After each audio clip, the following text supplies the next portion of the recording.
कभी आपने ये सोचा है कि ये मक्खी, मच्छर, जूं जैसे खून चूसने वाले कीड़े भला आए कहाँ से? आज की लोक कथा में इसी का जवाब है।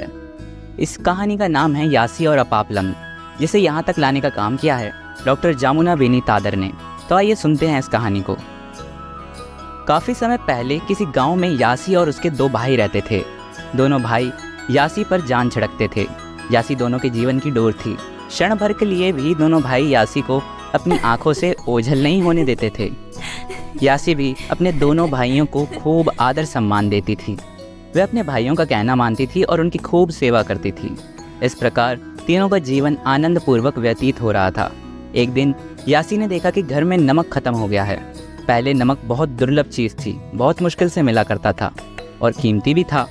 पहाड़ी पर रहने वालों को नमक मात्र दो ही स्थानों से प्राप्त होता था, एक पहाड़ से नीचे उतरकर यानी मैदानी क्षेत्र से, या फिर दूसरा पहाड़ के ऊपर चढ़कर तिब्बत से। इसलिए नमक की प्राप्ति के लिए बहुत मुश्किल यात्रा करनी पड़ती थी। जब यासी ने दोनों भाइयों को नमक खत्म हो जाने की सूचना दी, तब दोनों भाई गहरी चिंता में पड़ गए।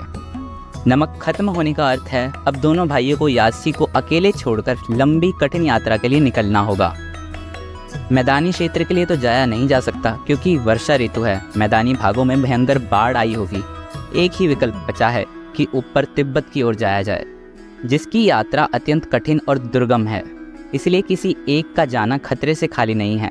अंत में दोनों भाइयों ने काफ़ी सोच विचार करने के बाद ये तय किया कि यासी को इधर घर में अकेला छोड़कर दोनों एक साथ यात्रा पर निकलेंगे। यात्रा पर जाने से पहले दोनों भाई यासी के लिए सारी चीज़ों की व्यवस्था कर देते हैं। पुराने समय में आग जलाने की विकट समस्या थी। केवल चिकने पत्थरों से ही आग जलाना संभव था। इसलिए एक भाई ने चिकने पत्थरों को जोर जोर से रगड़कर चूल्हे में आग जला दी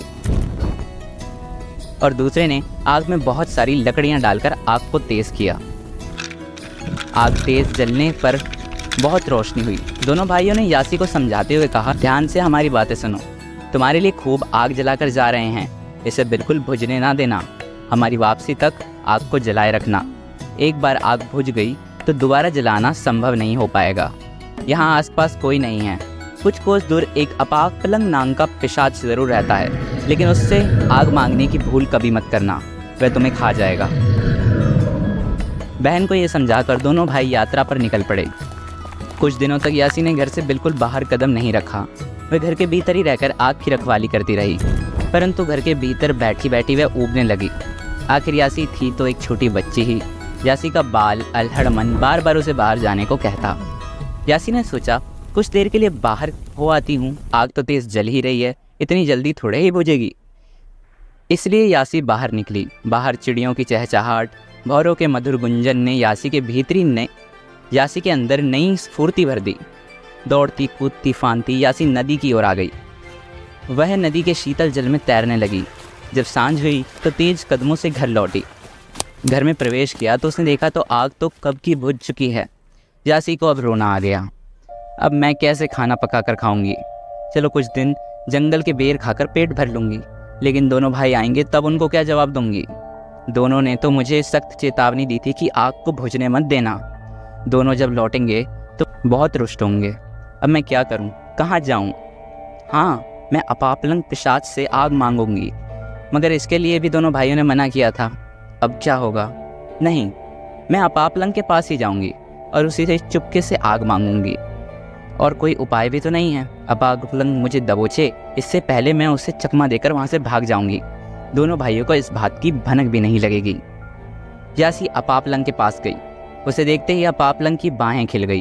अपापलंग तो इस अवसर की प्रतीक्षा न जाने कितने दिनों से देख रहा था। उसने सोचा, शिकार तो स्वयं चलकर मेरे पास आया है, मगर इसे सीधे दबोचना उचित नहीं होगा। यह शिकार तो बहुत चतुर और तेज लगता है। इसको अगर मैं कहीं पकड़ने जाऊं और ये फुर्ती से मेरी बाहों से बच निकला तो कोई विशेष योजना बनाकर इसका शिकार करना होगा। अपापलंग ने अपनी आवाज़ में शहद जैसी मिठास घोलकर यासी से कहा, आओ बेटे, आओ। लगता है तुम अकेली हो, तनिक भी मत घबराना, मैं तुम्हारी हर संभव सहायता करूंगा। कहो, क्या समस्या है? यासी ने बताया कि वह आग लेने आई है। इस पर अपापलंग ने कहा, हाँ हाँ ज़रूर ले जाओ। तुम भूखी लगती हो, पहले कुछ खा लो। पहली बार तुम मेरे घर आई हो, तुम्हें ऐसे भूखे पेट मैं नहीं जाने दूंगा। ये कहकर अपापलंग ने पत्ते में शहतूत परोस कर दिए। उन मीठे मीठे सुस्वाद फलों को देख यासी का मन ललचा गया। यासी वहीं पांव पसार कर बैठ गई और आंखें मीचकर फलों का रसा स्वादन करने लगी। अवसर देखकर अपापलंग ने चुपके से यासी के पैर में धागा बांध दिया। जब यासी सारे फल खा गई तब अपापलंग ने उसको एक मशाल यानी जलती हुई लकड़ी दी। यासी ने अपापलंग को धन्यवाद दिया और जलती हुई लकड़ी लेकर घर लौट गई। यासी ने चूल्हे में जलती हुई लकड़ी के साथ कुछ सूखी पत्तियां, लकड़ियां और डालियां डाली और फूंक मारकर उसमें आग जला दी। जब आग तेज जलने लगी तो दिन भर की आपाधापी से थकी यासी चूल्हे के किनारे ही लेट गई। उधर अपापलंग धागे के सहारे पीछा करता करता यासी के घर पहुंच गया। दबे पांव घर के भीतर घुसा और लेटी हुई यासी के ऊपर सीधा झपट्टा मारा। सोती हुई यासी की गर्दन में उसने अपने नुकीले दांत गड़ाए। वह उसका खून चूसने लगा। तत्काल ही नन्ही सी यासी के प्राण पखेरु उड़ गए और वो वहीं मर गई। उसने यासी के शरीर का सारा मांस खाकर केवल हड्डियां छोड़ दी। फिर बड़ी ही चतुराई से यासी की हड्डियों का एक कंकाल बनाया और उसे यासी के कपड़े पहनाकर चूल्हे के पास ही खड़ा कर दिया और खुद घर की छत पर जा बैठा।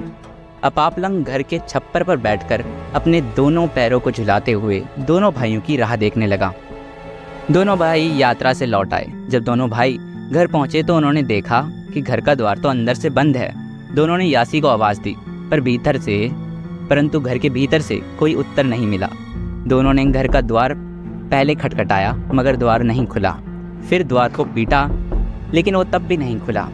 एक तो लंबी यात्रा की थकान, दूसरी बात अंदर से भी कोई जवाब नहीं आ रहा था। इससे बड़ा भाई बहुत क्रोधित हो गया। उसने छोटे भाई से कहा, तलवार से काटकर इस द्वार को गिरा दो। छोटे भाई ने तुरंत बड़े भाई की आज्ञा का पालन किया। द्वार को गिराने के बाद बड़े भाई ने पहले भीतर प्रवेश किया। उसने देखा यासी चूल्हे के पास खड़ी है। उसने क्रोधित स्वर में ये कहा, यासी हम तुम्हें बुलाते रहे और तुमने कोई उत्तर ही नहीं दिया। तुम हमारे साथ कोई मजाक कर रही हो या फिर कुछ दिनों से हमारी गैर मौजूदगी में तुम बहुत शैतान बन गई हो। यासी उत्तर दो। यासी जिंदा तो थी नहीं तो उत्तर कैसे देती। एकदम चुप्पी ने आग में घी का काम कर दिया। उसका भाई और क्रोधित हो गया। उसने आवेश में आकर उसको थप्पड़ मारा। थप्पड़ लगते ही यासी का कंकाल भर आकर गिर गया। दोनों भाई एकदम अचंभित हो गए। ये देखकर दोनों का मानो खून सूख गया हो, पर दोनों थे तो बुद्धिमान, इसलिए दोनों ने ये समझते देर नहीं लगी कि ये सब उस विशालकाय पिशाच अपापलंग का किया धरा है। दोनों ने इधर उधर अपापलंग को खोजा पर वह नहीं मिला। दोनों बाहर निकले और ऊपर देखा तो वह छप्पर पर बैठा दिखा। एक भाई ने उस पर तीर चलाया किंतु अपापलंग ने लपक कर तीर को पकड़ लिया। ठहाका लगाकर हंसा और कहने लगा, इस तीर से मेरा बाल भी बाका नहीं होगा। फिर दूसरे भाई ने भाला फेंक कर मारा। उसे भी अपापलंग ने हवा में ही पकड़ लिया। इससे भी मेरा कुछ नहीं होने वाला। इस प्रकार दोनों भाइयों ने कभी तलवार कभी कुल्हाड़ी से तरह तरह के वार किए, लेकिन उनके सारे ही वार खाली चले गए। उधर अपापलंग ऊपर बैठा दोनों की खिल्लियाँ उड़ाता रहा। अंत में दोनों भाइयों ने आपस में सलाह मशवरा किया कि घी सीधी उंगली से नहीं निकलेगा, उंगली टेढ़ी करनी पड़ेगी। दोनों भाइयों ने अपने साथ लाए सुअर के मांस को अपापलंग को दिया। बुक्कड़ अपापलंग मांस तो गप गप खाने लगा। दोनों भाइयों ने उसकी प्रशंसा करते हुए कहा, आप तो हमारी अपेक्षा से अधिक बलशाली हैं। हमने तो आपके सामने हार मान ली। अब हम समझ गए कि किसी भी तरह से आपको मारा नहीं जा सकता। अपनी प्रशंसा सुनकर अपापलंग के मन में आनंद के लड्डू फूटने लगे और वह तपाक से बोल पड़ा, पानी भरने के लिए जब तालाब जाते हो तो उस तालाब के किनारे सरकंडे की झाड़ी देखी ही होगी। बस करना क्या है, उस सरकंडे की घास से ही मेरी गर्दन दबोचकर मुझे मारा जा सकता है। उसके अलावा मैं किसी चीज़ से नहीं मर सकता।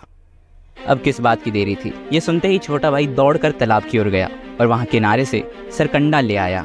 बड़े भाई ने अपापलंग को धक्का देकर नीचे गिराया और उसकी छाती पर बैठ गया। उसे हिलने तक नहीं दिया। छोटे भाई ने तुरंत ही झाड़ी की एक पतली सी घास निकालकर उसकी गर्दन में फंदा बना दिया और बड़े भाई ने उसको जोर से दबोचा। तुरंत ही अपापलंग की मृत्यु हो गई। देखते ही देखते सरकंडे की धार से अपापलंग का शरीर टुकड़ों में बट गया, 2 टुकड़ों में बट गया। बाद में उसका शरीर मक्खी, मच्छर और जू में परिवर्तित हो गया। निशी जनजाति का यह विश्वास है कि मक्खी, मच्छर, जू जैसे कीड़े मकोड़े आदि मनुष्य का खून इसलिए चूसते हैं क्योंकि वे खून चूसने वाले पिशाच अपापलंग के शरीर से पैदा हुए हैं। इसीलिए हम आज भी देखते हैं कि मक्खी, मच्छर और जू हमेशा ही इंसान के खून के लिए आतुर रहते हैं।